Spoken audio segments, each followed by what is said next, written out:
नमस्कार दोस्तों, मैं Bhanu Pratap Singh, mission success seated classes. चलिए आज हम लोग पुनः सीडीपी का क्वेश्चंस करेंगे।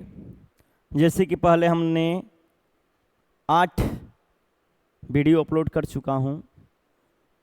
आज हम लोग क्वेश्चन नंबर 91 से करेंगे, 91 से 100 तक क्वेश्चन करेंगे और आप लोग अपनी नॉलेज को चेक करेंगे कि आप कितना क्वेश्चंस कर पा रहे हैं। यदि आप हमारे चैनल पे पहली बार आए हैं, विजिट कर रहे हैं, तो चैनल को सब्सक्राइब करिए, लाइक करिए और मित्रों में शेयर करिए। ऐसे बहुत सारे ऐसे लोग हैं जो देखते तो हैं लेकिन सब्सक्राइब नहीं करते, जबकि कल मैंने देख रहा था कि बहुत लोग हैं जो देखते हैं लेकिन सब्सक्राइब नहीं किए हुए हैं। 50% से अधिकतर लोग ऐसे हैं जो देख तो रहे हैं लेकिन हमारे चैनल को सब्सक्राइब नहीं किए हुए हैं। तो आपसे रिक्वेस्ट है, मैं बार बार बोल रहा हूँ, ठीक है, वीडियो देखिए, अच्छा लगे तो सब्सक्राइब जरूर करिए, मित्रों में शेयर जरूर करिए। एनर्जी मिलता है इससे भाई। होता क्या है, सब्सक्राइब करने से पैसे थोड़े मिलते हैं, एनर्जी मिलती है। आप लाइक करेंगे, कमेंट करेंगे, अच्छा लगता है, मोटिवेशन मिलता है, अच्छे से वीडियो हम लोग भी बनाएंगे, अच्छी एनर्जी और एनर्जी देकर के आपको पढ़ाएंगे। तो मैं पहली बार ही नहीं, कई बार बोल चुका हूं कि यदि आप हमारे चैनल को सब्सक्राइब नहीं किए हैं तो ध्यान रखिएगा, सब्सक्राइब का बटन होगा नीचे में, उसको आप क्लिक कर दीजिए। सब्सक्राइब करिए, कमेंट जरूर करिए कैसा वीडियो लग रहा है। कुछ कमियां हैं तो जरूर बताएं, उस कमी को सुधार किया जाएगा। चलिए, तो क्वेश्चन नंबर हम लोग 91 की ओर आते हैं। क्वेश्चन नंबर 91 से 100 तक 10 क्वेश्चन करेंगे। लंबा वीडियो अभी नहीं बनाएंगे। 10 क्वेश्चन का मतलब आपका 30 मिनट से 40 मिनट हो जाता है, इसलिए ज़्यादा लंबा वीडियो सही नहीं रहेगा। 10-10 क्वेश्चन अभी करेंगे, आगे देखेंगे, आगे 15-20 क्वेश्चन भी किया जाएगा, लेकिन अभी 10 क्वेश्चन ही करेंगे। देखेंगे क्या बोल रहा है। ये क्वेश्चन बोल रहा है कि अधिगम का संरचनात्मक विचार या सुझाव देता है कि ज्ञान की संरचना में। क्वेश्चन है कि अधिगम का संरचनात्मक विचार या सुझाव देता है कि ज्ञान की संरचना में, क्या भाई, संरचनात्मक विचार, ध्यान रखिएगा। अधिगम का संरचनात्मक विचार या सुझाव देता है कि ज्ञान की संरचना में ऑप्शन फर्स्ट, बच्चे सक्रिय भूमिका निभाते हैं। ऑप्शन 2 है, बच्चे पूर्ण रूप से पाठ्य पुस्तक पर निर्भर रहते हैं। ऑप्शन 3 है, बच्चों की कोई भूमिका नहीं होती। और चौथा है, बच्चे पूर्ण रूप से वयस्कों पर निर्भर रहते हैं। इसका आंसर क्या होगा बताइए, इसका आंसर क्या होगा भाई? इसका आंसर क्या होगा? बच्चे सक्रिय भूमिका निभाते हैं, बच्चे पूर्ण रूप से पाठ्य पुस्तक पर निर्भर होते हैं, बच्चों की कोई भूमिका नहीं होती और बच्चे पूर्ण रूप से वयस्कों पर निर्भर होते हैं। इसका क्या कहता है भाई? अधिगम का रचनात्मक विचार क्या कहता है? कई बार बताया गया है, रचनावादी संरचनावादी जॉन डेवी को जनक माना जाता है। रचनावाद संरचनावाद को का जॉन डेवी जो हैं ये रचनावाद संरचनावाद के जनक माने जाते हैं। जीन पियाजे भी रचनावादी हैं, संरचनावादी हैं। और ये किस पे जोड़ देते हैं भाई? तो करके सीखने पे जोड़ देते हैं। बच्चे सक्रिय ज्ञान के निर्माता, नन्हे वैज्ञानिक होते हैं, अपने ज्ञान का निर्माण स्वयं करते हैं, करके सीखते हैं। ये बच्चे सक्रिय भूमिका निभाते हैं, बच्चे सक्रिय ज्ञान के निर्माता होते हैं। किसने बताया? तो जीन पियाजे ने बताया, जॉन डेवी ने बताया। और ये क्या है भाई? तो रचनावादी संरचनावादी हैं। अर्थात अधिगम का संरचनात्मक विचार या सुझाव देता है, ये कहता है कि बच्चे करके सीखते हैं, समस्या का समाधान स्वयं करते हैं। बच्चे जो होते हैं ये सक्रिय ज्ञान के निर्माता, नन्हे वैज्ञानिक होते हैं, अपने ज्ञान का निर्माण स्वयं करते हैं। अर्थात इसका आंसर क्या होगा? ऑप्शन नंबर फर्स्ट बिल्कुल होगा। बच्चे पूर्ण रूप से पाठ्य पुस्तक पर निर्भर रहते हैं, ये गलत है। पाठ्य पुस्तक पर निर्भर नहीं रहते। बाल केंद्रित शिक्षा है, पाठ्य पुस्तक पर निर्भर नहीं रखना। बच्चों की कोई भूमिका नहीं होती, ये भी गलत है। बच्चे महत्वपूर्ण हैं और बच्चे पे ही सब कुछ होता है। बच्चे की रुचि आवश्यकता को ध्यान में रखा जाएगा, बच्चे को महत्व दिया जाएगा, बच्चे की ही भूमिका होगी, ये कहता है बाल केंद्रित शिक्षा, ये ध्यान रखेंगे। और आपका है, बच्चे पूर्ण रूप से वयस्कों पर निर्भर रहते हैं, ये बिल्कुल गलत है। पूर्ण रूप से व्यस्क पर निर्भर रहते हैं, पूर्ण रूप से ये गलत है। इसका आंसर होगा अधिगम का संरचनात्मक विचार क्या सुझाव देता है कि बच्चे सक्रिय ज्ञान के निर्माता होते हैं, नन्हे वैज्ञानिक होते हैं, अपने ज्ञान का निर्माण स्वयं करते हैं, किसी भी समस्या का समाधान बच्चे स्वयं करते हैं। ये कहता है ऑप्शन नंबर ए। चलिए क्वेश्चन आगे आते हैं हम लोग। क्वेश्चन नंबर 92 की ओर आते हैं भाई।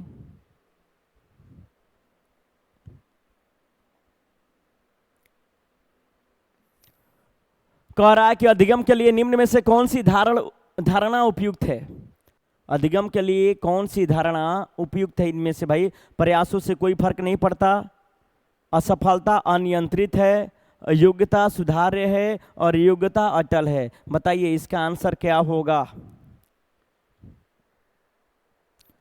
अधिगम सीखने के लिए कौन सी ऑप्शन जो है, ये कौन सी धारणा ये जो बोला गया है ये सबसे अच्छा है, उपयुक्त है? ऑप्शन फर्स्ट, प्रयासों से कोई फर्क नहीं पड़ता। क्या बच्चा प्रयास करेगा तो फर्क नहीं पड़ेगा क्या? प्रयास करेगा तो अधिगम में बढ़ोतरी होगी भैया। ये गलत है, ये सही नहीं है। प्रयासों से कोई फर्क नहीं पड़ता, पड़ता है, अधिगम में बढ़ोतरी होती है। असफलता अनियंत्रित है, जी नहीं, असफलता नियंत्रित है। जो बच्चा बार बार फेल हो रहा है उस पर नियंत्रण रखा जा सकता है, उस फेल को रोका जा सकता है बार बार अभ्यास करके, पढ़ करके। ये ध्यान रखेंगे। योग्यता सुधार है, जी बिल्कुल ऑप्शन नंबर सी होगा। योग्यता क्या है भाई? तो योग्यता सुधार है। यदि एबिलिटी है और एबिलिटी किसी में कम है तो उस एबिलिटी को, योग्यता को बढ़ाया जा सकता है, सुधारा जा सकता है। यदि कमियां हैं तो उस कमी को दूर किया जा सकता है, सुधार योग्य है, अर्थात योग्यता सुधार है। ये बिल्कुल ऑप्शन सही है। चौथा, योग्यता अटल है, ये गलत है। अटल का मतलब एक लिमिट हो जाना। अब बच्चे की योग्यता जो एबिलिटी है वो ना घट सकती है ना बढ़ सकती है, ऐसा है क्या? यदि एक बच्चे की एबिलिटी जो है बचपन में, क्या वो बढ़ नहीं सकती? क्या वो घट नहीं सकती? अटल है? जी नहीं, अटल नहीं है। अर्थात ये जो डी ऑप्शन है ये गलत है। इसका आंसर होगा सी नंबर, योग्यता सुधार है। चलिए क्वेश्चन नंबर हम लोग आते हैं 93 की ओर।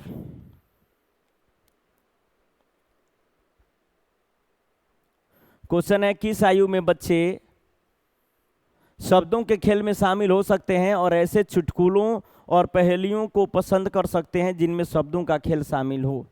बताइए कि किस आयु में बच्चे शब्दों के खेल में शामिल हो सकते हैं और ऐसे चुटकुलों और पहेलियों को पसंद कर सकते हैं जिनमें शब्दों का खेल शामिल है? 12 वर्ष, 1 वर्ष, 3 वर्ष, 7 वर्ष। 1 वर्ष होगा नहीं, 3 वर्ष होगा नहीं। ध्यान रखेंगे इसका आंसर क्या होगा? 12 वर्ष या 7 वर्ष होगा भाई। किस आयु में बच्चे शब्दों के खेल में शामिल हो सकते हैं, बताएंगे आप?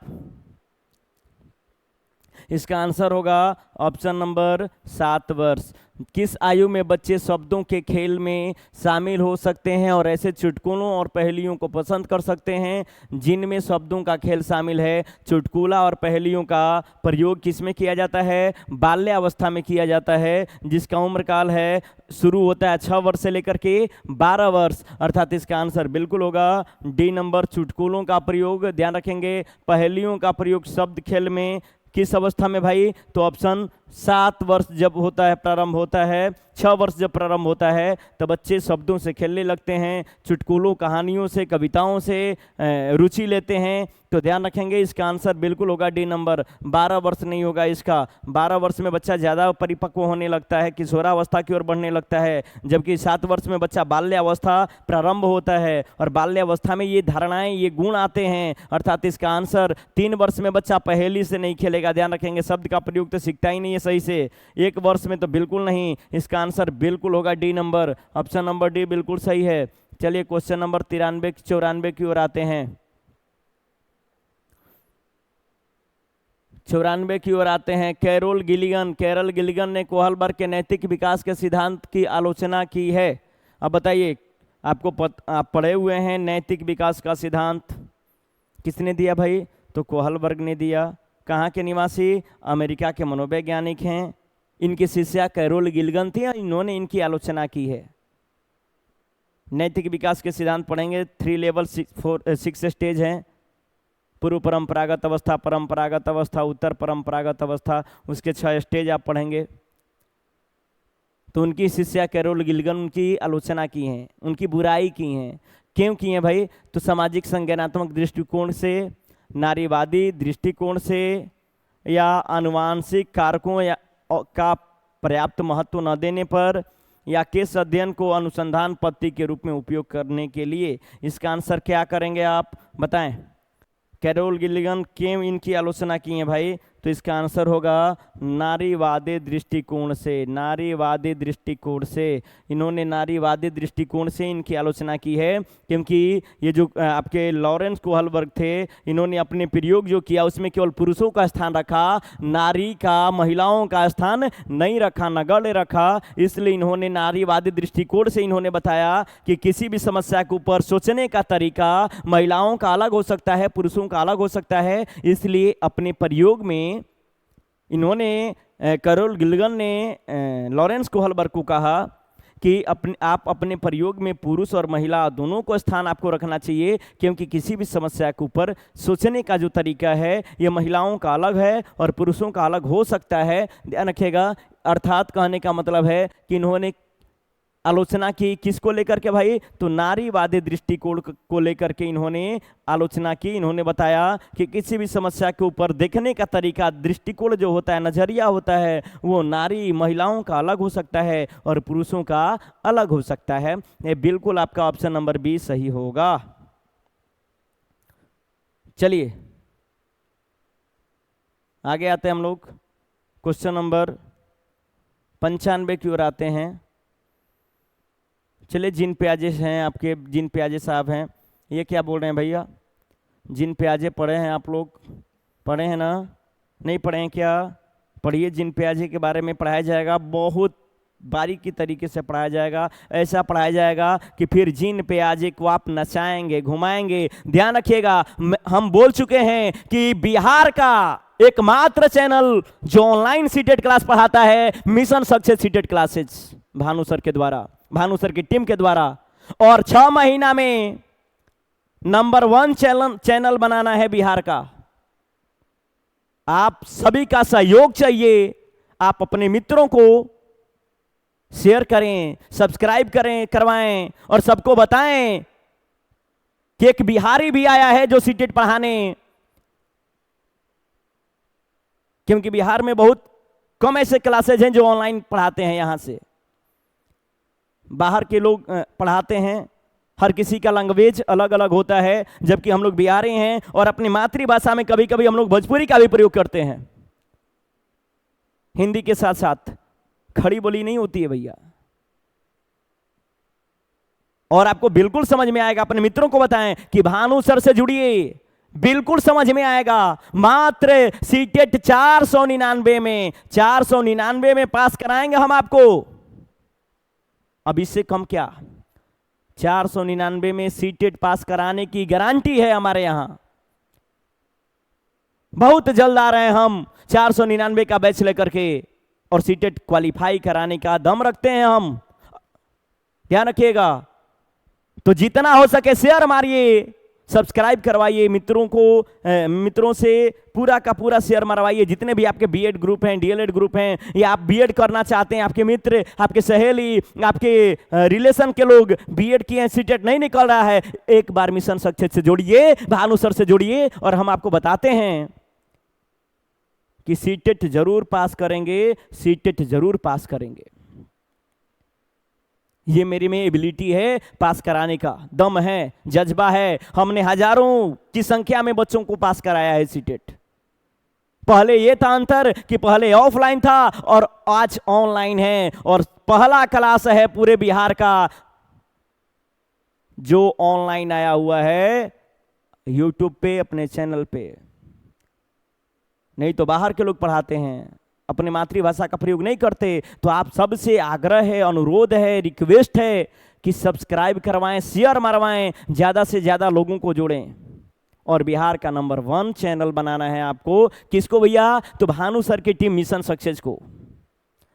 जितना प्यार अपने ऑफलाइन में दिया, बीपीएससी टीआरई में दिया है, उम्मीद हम यही करते हैं कि आप इतना ही प्यार अभी भी ऑनलाइन में भी देंगे। चलिए क्वेश्चन नंबर आते हैं 95 की ओर कि 95 क्वेश्चन कह क्या रहा है भाई। तो जीन पियाजे के अनुसार पूर्व संक्रियात्मक चिंतन की मुख्य विशेषताओं में से एक क्या है भाई, है जो किसी स्थिति के एक पहलू पर ध्यान केंद्रित करने और दूसरे की उपेक्षा करने की प्रवृत्ति को संदर्भित करता है। क्या कहलाएगा भैया? पूर्व संक्रियात्मक अवस्था में कि किसी एक चीज पर क्या करता है भाई, ध्यान केंद्रित करता है, किसी एक पहलू पर ध्यान केंद्रित करता है और दूसरे की उपेक्षा करता है, दूसरों पे ध्यान केंद्रित नहीं करता। और ये जो गुण है किस अवस्था का है? पूर्व संक्रियात्मक अवस्था का है। बताएं ऑप्शन क्या होगा? ऑप्शन फर्स्ट है कारण परिणाम का विश्लेषण, ऑप्शन 2 है केंद्रीयन सेंट्रलाइजेशन, तीसरा है विकेंद्रीयन विकेंद्रण और चौथा है पारगमन पारगमन। बताएं क्या होगा? 95 का क्या होगा? जी सही पकड़ रहे हैं। इसका आंसर जो है, इसका आंसर है ऑप्शन नंबर बी केंद्रीयन केंद्रीकरण सेंट्रलाइजेशन। केंद्रीकरण क्या है भाई? तो केंद्रीकरण में बच्चा एक ही बिंदु पर केंद्रित तो होता है, एक समस्या का हल केवल एक तरीका से कर पाता है, ज्यादा सोच नहीं पाता। केंद्रीकरण कहलाता है, सेंट्रलाइजेशन कहलाता है कि किसी भी समस्या के केवल एक पहलू को देखता है, दूसरे पहलू को ध्यान में नहीं रखता, केवल एक बिंदु को सोच पाता है बच्चा। किसी भी समस्या का समाधान केवल एक तरीका से करता है, ज्यादा नहीं सोच पाता। केंद्रीकरण बोलते हैं, केंद्रीय बोलते हैं। ऑप्शन नंबर बिल्कुल भी सही होगा। और केंद्रीकरण केंद्रीयन किस अवस्था का गुण है? तो पूर्व संक्रियात्मक अवस्था का गुण है। जीन पियाजे पढ़े होंगे कि स्विट्जरलैंड के मनोवैज्ञानिक हैं, संज्ञानात्मक विकास का सिद्धांत दिया है और इन्होंने 4 अवस्था की बात किया है। इन्होंने 4 अवस्था की बात किया है। जीन पियाजे रचनावादी संरचनावादी हैं, करके सीखने पे जोर देते हैं और ये कहते हैं कि बच्चे सक्रिय ज्ञान के निर्माता नन्हे वैज्ञानिक होते हैं, अपने ज्ञान का निर्माण स्वयं करते हैं। ये चीजें आप ध्यान में रखेंगे। अपने ज्ञान का निर्माण बच्चा स्वयं करता है। कौन बताता है भाई? जीन पियाजे बताते हैं। जीन पियाजे स्कीमा की बात करते हैं, समावेशन की बात करते हैं, समायोजन की बात करते हैं, संतुलन की बात करते हैं, जीववाद की बात करते हैं, वस्तु स्थायित्व की बहुत सारी चीजें हैं, पढ़ेंगे डिटेल में। अभी ऑब्जेक्टिव कर रहे हैं क्वेश्चन, सब्जेक्टिव आइए पढ़िए चैप्टर, समझ में आएगा कि भानु सर कैसे पढ़ाते हैं। ऑपरेशन कर देंगे, ऑपरेशन, सारे क्वेश्चंस का ऑपरेशन हमारे यहां होगा, चीर देंगे फाड़ देंगे ऑप्शन को, ध्यान रखिएगा। चलिए इसका आंसर है जीन पियाजे के अनुसार पूर्व संक्रियात्मक चिंतन अवस्था में मुख्य विशेषताओं में से भैया एक विशेषता क्या है? तो केंद्रीकरण है। ऑप्शन नंबर बी बिल्कुल सही है। चलिए लाइक करिए, दबाइए, शेयर मारिए, मित्रों में शेयर मारिए। चलिए क्वेश्चन नंबर आगे आते हैं हम लोग। समझ में आ रहा है ना? चलिए 96 नंबर की ओर आते हैं। डीएलएड बीएड वाले सारे बच्चे पढ़ेंगे, सबको पढ़ना है, ध्यान रखेंगे। बिना पढ़े कुछ नहीं होने वाला है। सीटेट पास करना पड़ेगा, पहली सीढ़ी है। बिना सीटेट पास किए आप बीपीएससी के लिए आप सोच भी नहीं सकते हैं भैया। यदि आप डीएलएड कर रहे हैं, बीएड कर रहे हैं तो सीटेट टेस्टेट पास करना जरूरी है। ये स्टेट में भी आता है, ये सीटेट में भी आता है। स्टेट में 30 नंबर आता है और सीटेट में 150 नंबर आता है, तो पढ़ना तो जरूरी है। मिशन सक्सेस भानु सर से जुड़ना तो जरूरी है। चलिए क्वेश्चन नंबर 96 बताइए। प्रारंभिक बाल्यावस्था, प्रारंभिक बाल्यावस्था मतलब पूर्व बाल्यावस्था, उम्र काल 2 से 6 वर्ष। पूर्व बाल्यावस्था, प्रारंभिक बाल्यावस्था में वृद्धि और सोच, जबकि मध्य बाल्यावस्था में वृद्धि और सोच है। बताइए पूर्व बाल्यावस्था में सोच वृद्धि क्या होता है और मध्य बाल्यावस्था में सोच और वृद्धि क्या होता है भैया? बताइए। स्थिर तो होगा नहीं किसी अवस्था में, किसी भी अवस्था में वृद्धि ये जो है स्थिर नहीं होता। स्थिर तो बिल्कुल गलत है, स्थिर नहीं होगा, स्थिर तो बिल्कुल गलत है, धीमी होता है, ध्यान रखिएगा।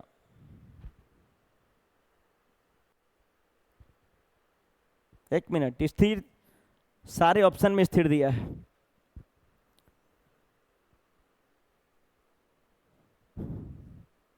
बाल्यावस्था में वृद्धि, जो पूर्व बाल्यावस्था है उसमें जो वृद्धि है वो धीमी होती है, कुछ हद तक आत्म केंद्रित होती है, जबकि सोच, ध्यान रखिएगा कि वृद्धि धीमी और सोच कुछ हद तक आत्म केंद्रित होती है, जबकि मध्य बाल्यावस्था में वृद्धि स्थिर और सोच तार्किक होता है। ऑप्शन 2 है कि प्रारंभिक बाल्यावस्था में वृद्धि स्थिर, प्रारंभिक बाल्यावस्था में वृद्धि स्थिर नहीं होता, यह गलत है।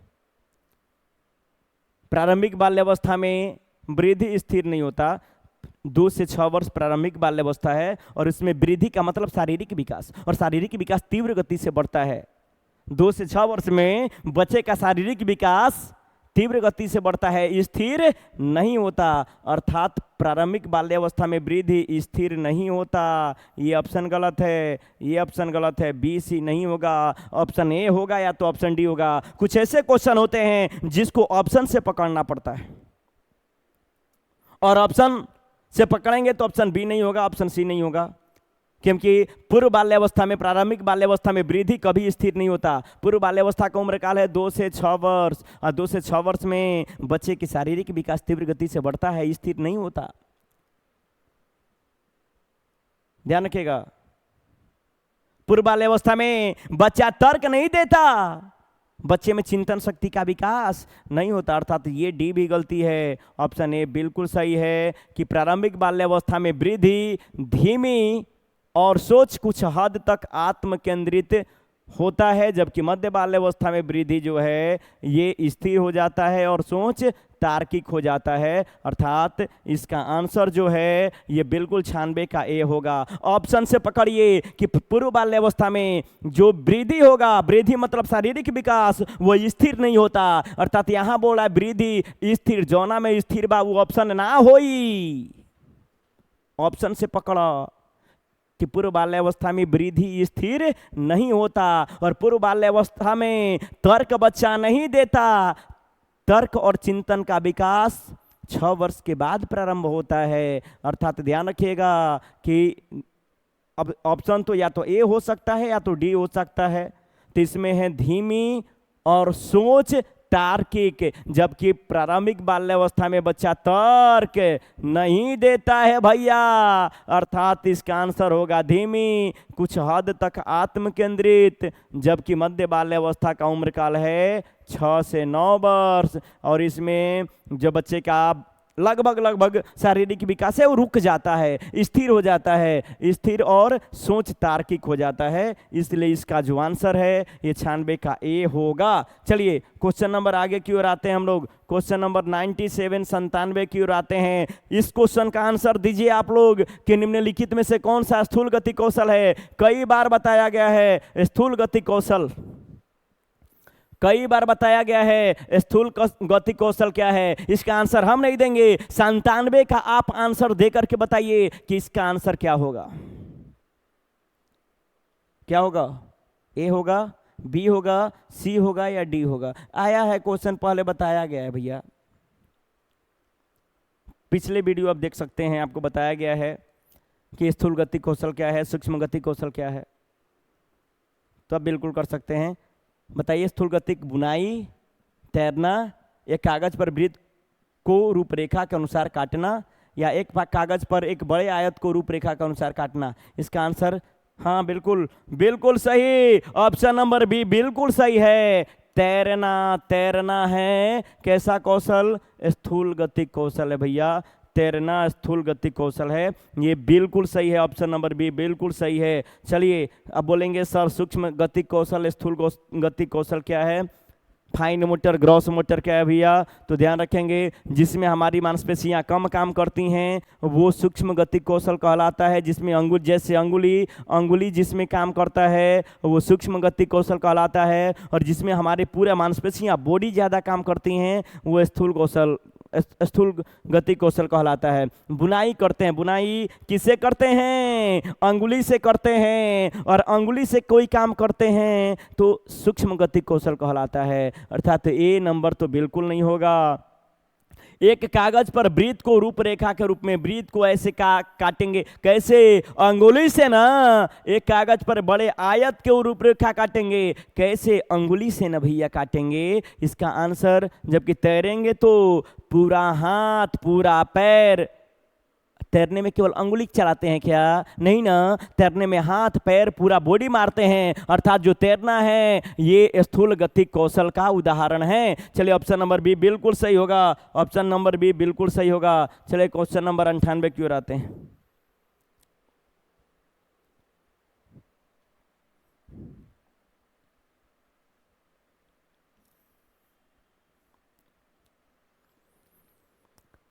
भौतिक वृद्धि और विकास विकास के और सिद्धांतों का पालन करते हैं। बताइए, भौतिक वृद्धि और विकास विकास के किसकी ओर पालन करते हैं भाई? बताएं। एकीकरण, सरल से जटिल, विभेदीकरण, जटिल से सरल। ऑप्शन है शीर्षागामी, अवरोही, समीपस्थ, आंतरिक से अंदर से बाहर। समीपस्थ जो है ये अवरोही, शीर्षागामी आंतरिक से बाहर, और विभेदीकरण जो है सरल से जटिल, और एकीकरण है जटिल से सरल। इसका आंसर क्या होगा?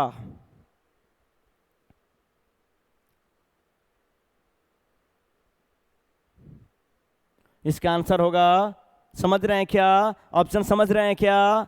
इसका आंसर होगा ऑप्शन नंबर बी, शीर्षागामी, अवरोही, समीपस्थ, आंतरिक से बाहर। समीप दूर नियम पढ़े होंगे। समीप दूर नियम, समीप का विकास पहले होता है और दूर का विकास पहले। किसके समीप? केंद्र के समीप। अर्थात समीपस्थ, समीप, ये जो समीपस्थ विकास बोल रहा है इसमें बच्चे का विकास केंद्र से बाहर की ओर होता है, अंदर से बाहर की ओर होता है, आंतरिक से बाहर होता है, आंतरिक से बाहरी की ओर होता है। ध्यान रखिएगा, समीपस्थ जो है इसका विकास आंतरिक से बाहरी की ओर होता है, जबकि शीर्षागामी सिर से पैर की ओर होता है, अवरोही होता है ऊपर से नीचे की ओर होता है। ध्यान रखेंगे, इसका आंसर बिल्कुल बी होगा। चलिए, विभेदीकरण जो होता है ये सरल से जटिल बोला, और एकीकरण जटिल से सरल, ये बिल्कुल गलत है। इसका ऑप्शन क्या होगा? तो ऑप्शन नंबर बी होगा, 98 का बी। ये पढ़ाया गया है कि आपका शीर्षागामी क्या है, समीप दूर नियम क्या है, ये आपको पढ़ाया गया है। प्रोक्सिमो डिस्टल क्या है, सिफ्लोकोडल क्या है, प्रोक्सिमो डिस्टल क्या है, ये आपको पढ़ाया गया है क्लास में। ऑफलाइन क्लास में पढ़ाया गया, ऑनलाइन क्लास में भी आएंगे, पढ़ाएंगे। जुड़िए तो, मित्रों को जोड़िए तो बिल्कुल पढ़ाएंगे, सारे क्वेश्चंस कराएंगे। सीटेट दिमाग में छपवा देंगे सारे क्वेश्चंस। जाएगा कहाँ से, आएगा कहाँ से? जब क्लास लेंगे एक दिन में 50-50, 100-100 क्वेश्चन कराएंगे हम। जुड़िए तो, डेट तो आ जाए सीटेट का, उसके बाद देखिए कैसे हलचल होता है, घुमाते कैसे हैं।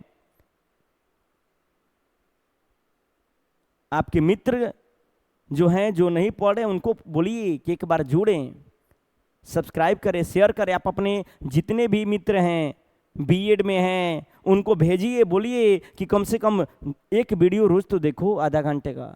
अरे आधा घंटा का देखेगा, अरे भैया बहुत ज्यादा सीखेगा, पहले देखने तो दीजिए, मन लगेगा। तो हमेशा भानु सर ही दिमाग पे घूमेंगे, नाचेंगे। बिना भानु सर के देखले मन ही ना लगी रोजीना, अबे जुड़ा था। चलिए, तो इसका आंसर होगा बी नंबर। क्वेश्चन नंबर 99 की ओर आते हैं।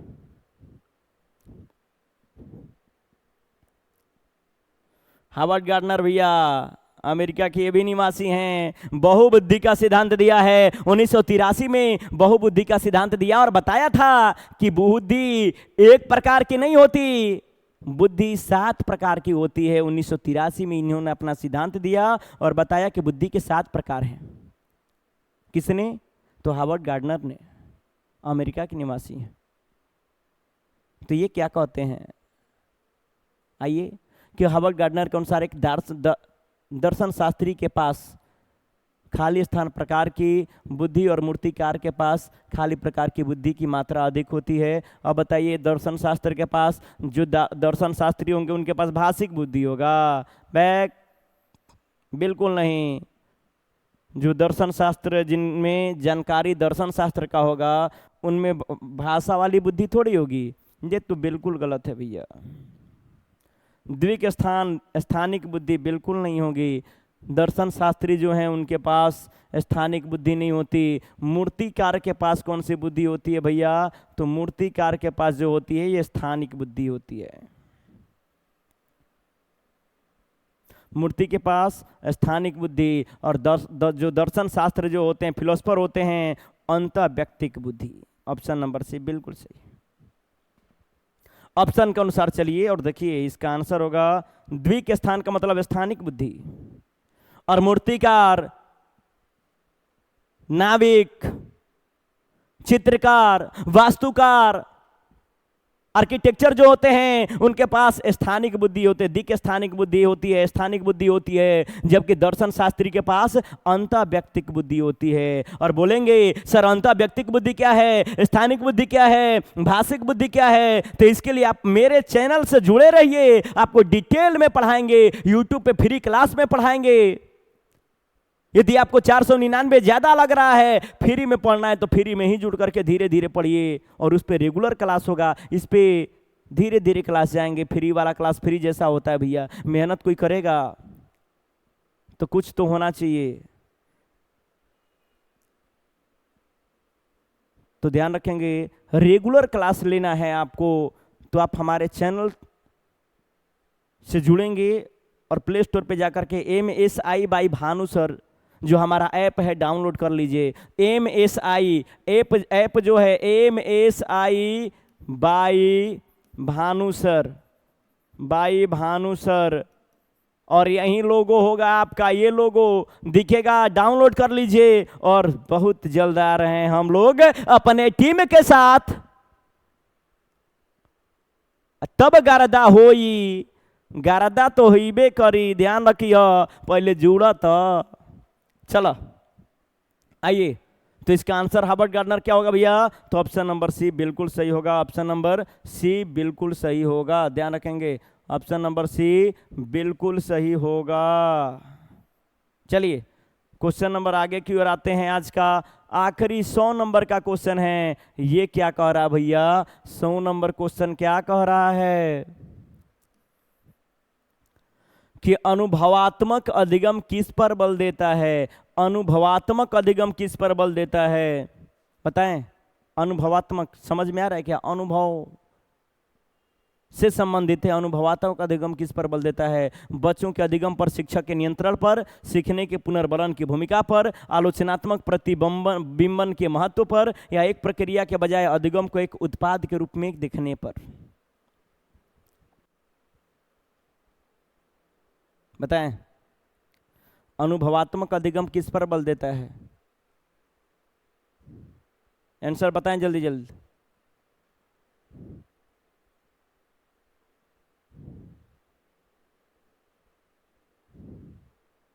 इसका आंसर होगा ऑप्शन नंबर सी, आलोचनात्मक प्रतिबिंबन के महत्व पर। ध्यान रखेंगे कि ये कहता, अनुभवात्मक अधिगम कहता है कि बच्चे में आलोचनात्मक समालोचनात्मक चिंतन का विकास करना है। बच्चे में आलोचनात्मक समालोचनात्मक चिंतन का विकास करना है। कैसे चिंतन? आलोचनात्मक या समालोचनात्मक चिंतन का विकास करना है। ये कौन कहता भैया? तो अनुभवात्मक अधिगम कहता है कि बच्चे जितना ज्यादा स्वयं से करेंगे उतना ही ज्यादा बच्चे की अनुभव बढ़ेगी, उतना ही ज्यादा सीख पाएगा। अर्थात बच्चा आलोचनात्मक प्रतिबिंबन के महत्व पे जोर देता है। किस अधिगम के द्वारा? अनुभवात्मक अधिगम के द्वारा। तो चलिए आज 10 क्वेश्चन हुआ, आप अपना नॉलेज चेक किए कि 10 में से 10 किसका सही हुआ, 10 में से 9 किसका सही हुआ, 10 में से 8 किसका सही हुआ, 10 में से 5 किसका सही हुआ। कितना भी सही हो उस पर ध्यान नहीं देना है। यदि आपका क्वेश्चन गलत हो रहा है, सही नहीं हो रहा है, निगेटिव नहीं होना है, आप जुड़िए तो धीरे धीरे जुड़िए। आप आपका सोच बढ़ा देंगे, सीटेट निकलवा देंगे, ये भानु सर की गारंटी है। जुड़िए, लाइक करिए, सब्सक्राइब करिए और मित्रों में शेयर मारिए। चलिए आज के लिए बस इतना ही। आप सभी को धन्यवाद। Thank you.